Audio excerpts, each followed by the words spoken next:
Živijo, moje ime je Robert Lisac in na tem kanalu se pogovarjamo o tem, kako biti varen, fit in pripravljen. Danes se bomo pogovarjali o tej knjigi, in sicer se imenuje Prostovoljec. Napisal je Jack Fairweather in gre o Vitoldu, Poljaku, narodnozavednem Poljaku, ki se je odločil, da se bo prostovoljno infiltriral oziroma pustil ujet in vreči v taborišče v Auschwitz. Zakaj? Zato, da bi pač tam organiziral poljsko odporniško gibanje in da bi hkrati svet obveščal o tem, kaj se v tem taborišču v resnici dogaja. Mislim, že to se mi je zdelo totalno odbito. Kdo pri zdravi pameti bi se pustil prostovoljno internirati? On je to storil in nek možakar je tudi potem po parih straneh, ko sem to bral, mu izjavil nekaj podobnega, ali si pač toliko neumen, da si to naredil, ali pa, oziroma da boš to naredil, ali pa toliko pogumen.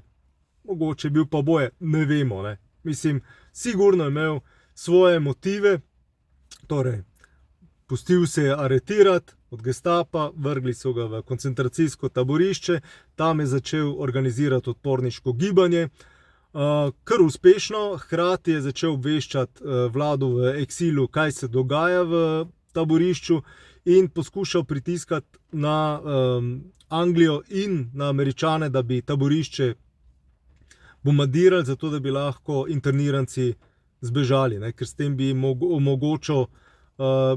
Američani in Angleži omogočili zmedo, ki bi bila nujno potrebna, zato da lahko čim večji del teh internirancev sploh zbeži. V glavnem, po 2 ali 3 letih je potem vseh teh grozodejstev, ki jih je tam doživel, je Vitold potem zbežal, uspešno zbežal. Kvota za uspešne pobege je bila takrat zelo majhna, ne vem, mislim, da je bila med 10 pa 15%, nekaj takega. Vedeti moramo, da so vsi ti pobegi vedno bili povezani tudi s povračilnimi ukrepi in da so pač potem nasrkali tisti, ki so ostali v taborišču. In v glavnem Vitold je uspešno zbežal, obvestil širšo javnost, kaj se dogaja, vendar tudi kar se tiče grozodejstev glede Židov. Ampak vsi, tudi Amerika in Anglija, sta smatrali, da se ne bojo tu vklapljali in da pač da je osvoboditev tega taborišča pač, da se bo zgodila z osvoboditvijo poljskega ozemlja šele takrat in da to ni zdaj neka prioritetna naloga. Kar tudi malo prikaže potem celotno zadevo v drugi luči. Ful zanimivo.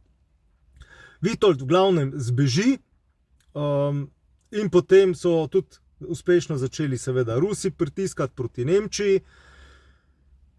Z Rusi je prišel tudi potem komunistični režim in kar se meni zdelo najbolj tragično je to, da Vitold, se pravi, vse to se je dogajalo po resničnih dogodkih, Vitold ne samo, da se pustil internirati v Auschwitz, pobegnil je tudi uspešno, ker umrl bi lahko že kar takoj v taborišču, ker je bilo tudi veliko odvisno ne samo od znanja, ampak tudi od sreče.